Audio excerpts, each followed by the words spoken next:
ယ်မျိုးဤကြီးနူးဝမ်းမြောက်ဖွယ်ယနေ့တွင်မြန်မာထိုင်းနှင့်အခြားနိုင်ငံများရှိမျိုးများအသီးသီးမှလူအများအပြားပါဝင်ဆင်နွှဲကြပါသည်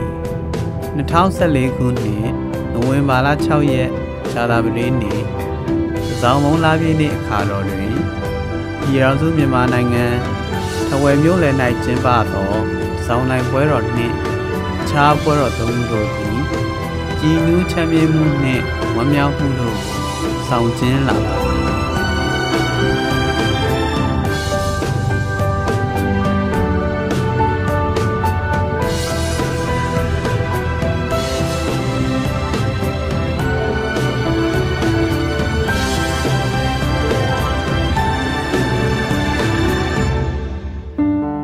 ညနေပိုင်းတွင်ဗုဒ္ဓဘာသာဝင်များစွာတို့သည်စီမီပူဇော်ရန်နှင့်မိဘုံမြန်များလွတ်တင်ပူဇော်ရန်ရွှေဝဲသီရိအားကစားခန်းမသို့စုယုံရောက်ရှိလာကြပါသည်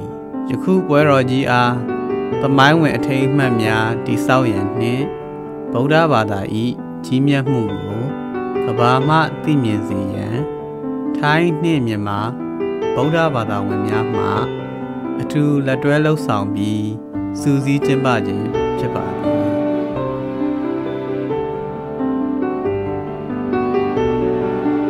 ယခုညနေခင်းအခမ်းအနားသို့ထိုင်းနှင့်မြန်မာဘုန်းတော်ကြီးများတက်ရောက်လာကြပါသည်အခမ်းအနားသို့ဗုဒ္ဓဘာသာဝင်များစွာတို့သည်အားကစားခန်းမမဆန်းအောင်ပင်တက်ရောက်လာကြပါသည်ထို့ကြောင့်လမ်းမတစ်လျှောက်တွင်ထိုင်ကုန်များကိုထပ်တိုးရန်စီစဉ်ရပါတော့သည်သို့တော်လည်းခမ်းအနားသည်အေးချမ်းစိတ်ငြိမ်စွာဖြင့်အစီအစဉ်တကျရှိလှပါသည်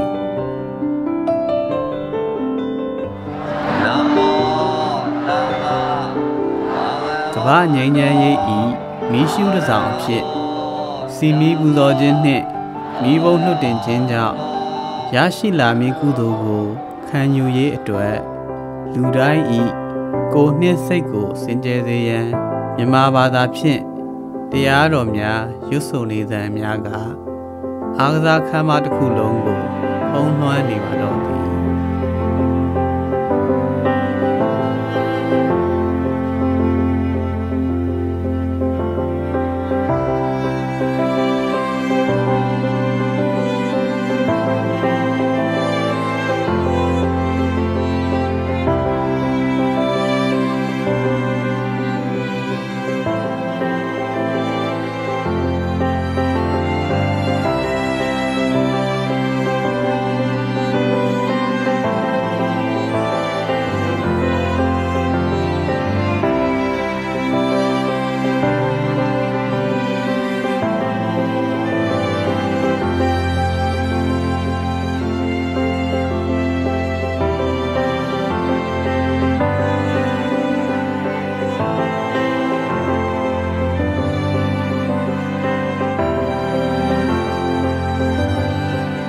ထို့နောက်ထိုင်းနိုင်ငံဝက်ဖရာတမကိုင်ကျောင်းမှကျောင်းထိုင်ဆရာတော်ပရထက်ယမဟာမုနိဆရာတော်ဤမြန်မာဘာသာဖြင့်တရားလမ်းညွှန်မှုအောက်တွင်ဗုဒ္ဓဘာသာဝင်တို့သည်၎င်းတို့၏စိတ်ကိုစင်ကြယ်စေရန်တရားထိုင်ခြင်းကိုပြုလုပ်ကုသိုလ်ယူကြပါသည်ဆရာတော်ဖရာဤတရားသံသည်လူတိုင်းအားမိမိစိတ်ကိုခန္ဓာကိုယ်ဗဟိုချက်တွင်တည်ငြိမ်တိတ်ဆိတ်စွာအာယုံပြုနိုင်ရန်ကူညီလမ်းပြပေးပါသည်ทิ้งดอกแต่ต้องแต่ตาไทยในชาตินิ่งตะเบียงแท้มีโนอาทุอาทกอายังปิ้วจ่ายาโอมีอาแฉกตะคู่หมอคุณคู่แมวกรรมฐานอายงชายาไหนดีคันดาโกเดบโหทานะเพียต่อวานใบอะไรไปไหนทวายမျိုးလေတွင်ယနေ့ကျင်းပသောထိုင်းမြန်မာဗုဒ္ဓဘာသာဝင်တို့၏ပူးပေါင်းဆောင်ရွက်မှုကြောင့်သာအောင်မြင်ပေါ်ထွန်းလာခြင်းဖြစ်ပါသည်အဆိုပါ သမိုင်းဝင်အခမ်းအနားများသည်အလွယ်တကူဖြစ်တည်လာနိုင်သည့်အရာမျိုးမဟုတ်ကြပါရွှေဝယ်သီရိခမ်းမတွင်ပြုလုပ်သောယခုစီမီပူဇော်ပွဲသည်မြန်မာနိုင်ငံ၏စီမီတစ်ခုစီ၏လှပသောအလင်းရောင်များသည်ပေါင်းစည်းသွားပြီးနောက်မြန်မာနိုင်ငံ၏ဗုဒ္ဓသာသနာကိုထူးမြတ်လှသောသင်္ကေတအဖြစ်ပုံဖော်ပေးနေပါသည်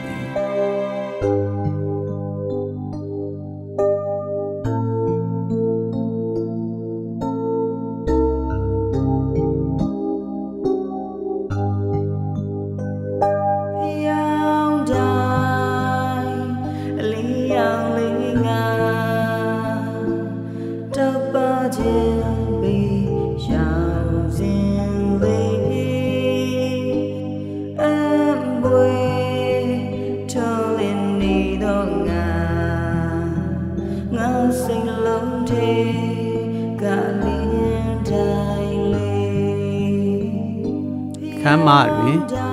ပူဇော်ထွန်းညှိထားသောစီမီများသည်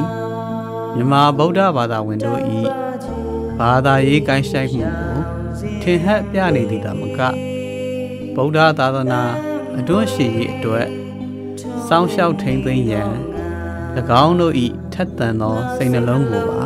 ဖော်ကျူးထင်ဟပ်ပြနေကြပါသည်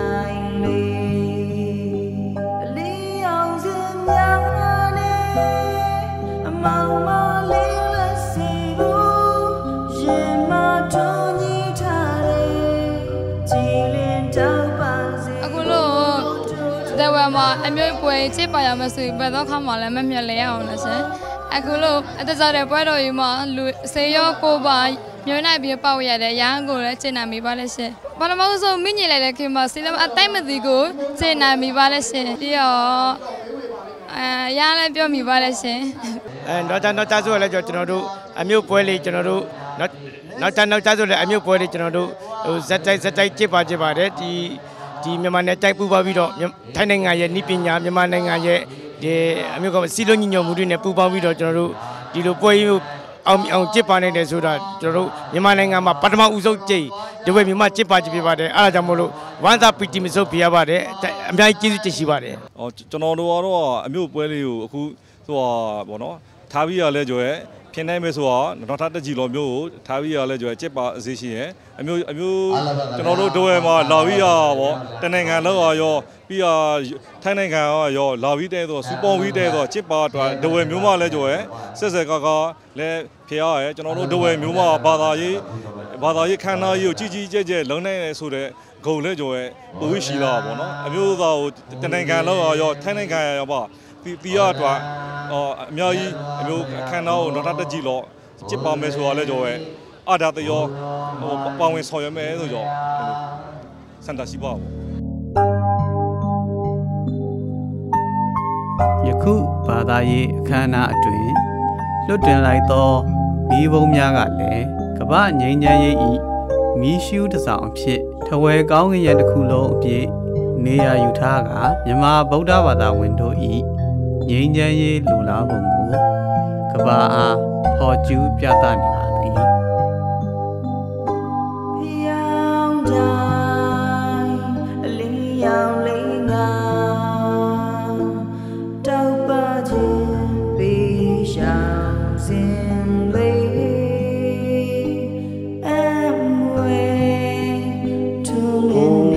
ဘုံပြလောလိုက်တော့အစာကတလုံးချင်းနှလုံးချင်းအဲ့လိုပဲတွေ့ရတာဟိုကတောင်းနေချီပြီးဆိုတော့အရင်အော်ကောင်းတာပဲစိတ်မီးတွေထဲမှာလည်းအဲ့လိုပဲမိဘုံလေးတွေလည်းလင်းလဲပြီးတော့တဲနေတယ်ဆိုတော့ရှိပဲလှမ်းမြော်ကြည့်လေးတော့လည်းအဲ့ဒါလားလဲတာနေတယ်ဆိုတော့မင်းဘုံနဲ့ဘယ်လိုကြည့်လို့ကောင်းလဲမှမသိဘူး။မြတ်စွာဘုရားကိုချမ်းရနေတယ်လို့သွားခံစားမိတယ်။တော့ကျွန်မရိုးတရားဧည့်သည်နဲ့ group တို့အနေနဲ့လာတာပါဆိုတော့သူတို့ကနေစီစဉ်ပြီးတော့ရန်ကုန်တဝဲလာတာပေါ့နော်။ဒါပထမဆုံးချိန်ဒီကရိုးတရားနဲ့မြန်မာရှိချီရေးပွဲလာတာအရန်နဲ့ပျော်ဖို့ကောင်းပါတယ်။အရန်ကြည်နူးပြီးတော့အရန်နဲ့ပျော်ဖို့ကောင်းပါတယ်ရှင်။နောက်ပိုင်းကျအောင်ရှင်နေဒီလိုမျိုးတွေလုပ်နိုင်မယ်လို့မျှော်လင့်ပါတယ်။နောက်ဒီထက်မကဝတာနာပြန့်ပွားအောင်လုပ်နိုင်မယ်လို့လည်းမျှော်လင့်ပါတယ်။ကျမတို့ဒီ ဟိုပါပေါ့အစီမီသူအခုကအမေနာမဲစီအိမ်မှာဆိုရှင်နဲ့ဖျားကုသိုလ်လုပ်တယ်ဥပုဆောင်တယ်အခုဆိုရှင်ဒီမျိုးပွဲလာရောက်တဲ့ခါကျတော့အရန်ကိုလည်းဟိုကုသိုလ်မျိုးကုသိုလ်တစ်ခုပေါ့လုပ်ခဲ့တယ်လို့ကျွန်မအမေနာပေါ့နော်တတိယနေမှာပါအလောကိုဝါသာပျော်ရွှင်ခြင်းမှုမေပေါ့ကျွန်တော်တို့ခုလဲပွဲဟာဘောဓဘာသာကဘာစီအောကျင်ကြလိုက်မဖြစ်အောင်နော်ကဘာတမကတနိုင်ငံလုံးရှိတဲ့ဘောဓဘာသာထေရဝါဒဘောဓဘာသာဆက်ခပြပွားလောင်းလောက်ပဲလဲပွဲလဲဖြစ်သွားလူတဲ့ဘောဓဘာသာပေါ်မှာသေဝဲရကြည့်ကိုကွက်လာမှာတော့အမှန်ဖြစ်ပါကြောင်းအခုကျွန်တော်တို့အနေချောတော့အကုန်လုံးပေါ့နော်ကျွန်တော်နဲ့တွဲပြီးတော့လုပ်တဲ့ဟို volunteer တွေရောပြီးကျွန်တော်တို့ကိုယ်တိုင်ဝဲပြီးတော့ပေပနဲ့နေမဲ့အားညမအားလို့တော့အခုဒီပွဲကိုကြည့်လဲတော့အမောလေးအကုန်လုံးအပန်းပြေသွားတာပေါ့နော်ကိုတော်လည်းကျွန်တော်တို့တအားကိုပဲပွားများမိပါတယ်ပေါ့ But yeah, now I'm very aware that it's one of the biggest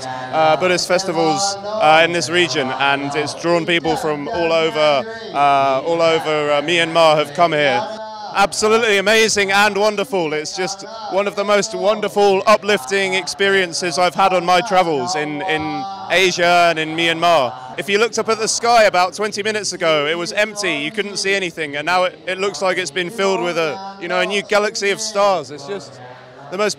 of the most beautiful things I've ever seen in Asia.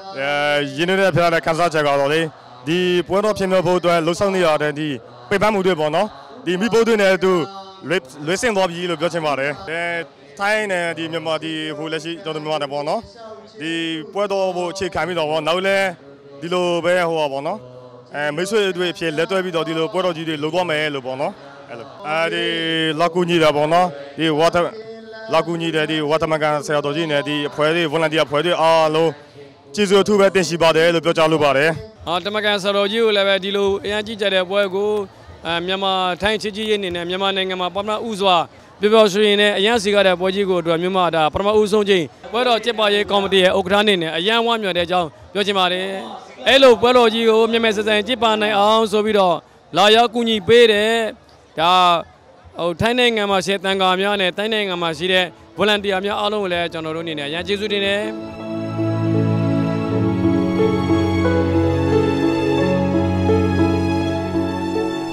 မာလူမျိုးတို့ဤ